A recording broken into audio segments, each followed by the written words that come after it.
أنا الخاشوقة عندي آثار، وإمامكم المهدي ما عنده آثار، مفارق للقرآن كاتم للعلم، لا يأمر بالمعروف ولا ينهى عن المنكر. فأنا الخاشوقة عندي آثار، وإمامكم لا عنده آثار.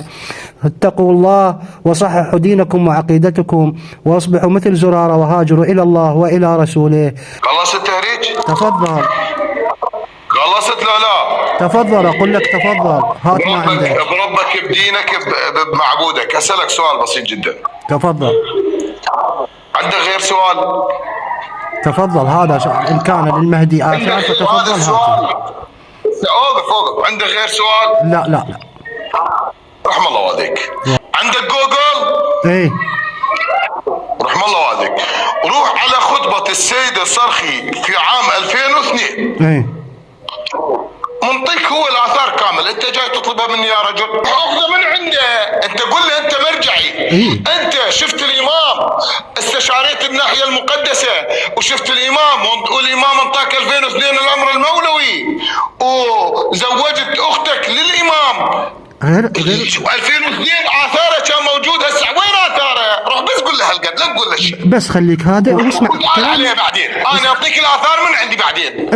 اسمع خليك هادئ واسمع كلامي. ما اعطاكم اثاره مزوجه اخته. انتم تكذبون على الناس وتكذبون على نفسكم. اي غير تعطيني واقعكم هذا. ابو عبد الله، ليش تناقضون نفسكم؟ هذا واقعكم. ابو عبد الله، رد لي على السؤال. رد لي على خطبه الصرخي يلا. غير اريد انتم صرتم ساعه ما تخلوني اتكلم. اقلكم انتظروني. ما تتكلم بنفس الموضوع. والله بنفس الموضوع. تروح لي على 1300 سنه 1100 سنه 1500 إيه. انت ما عليك بهاي الامور. رد لي على امامك الصرخي، مرجعك الصرخي يلا. تمام، بس ارجوك خليك هادئ، لان احنا ما عندنا شيء، هو كلام اخذ وعطى ان شاء الله.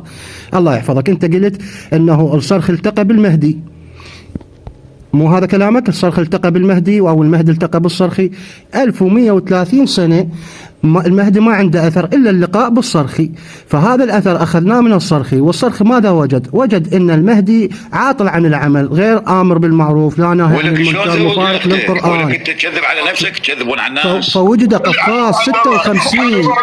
فارجعوا فاخذوا كلام الصرخي، اخذوا كلام الصرخي وعوفوا المهدي، لانه قفاص. مثل ما لقى انه لا يأمر بالمعروف لا ينهى عن المنكر، مفارق للقرآن، بالمعروف لا ينهى عن المنكر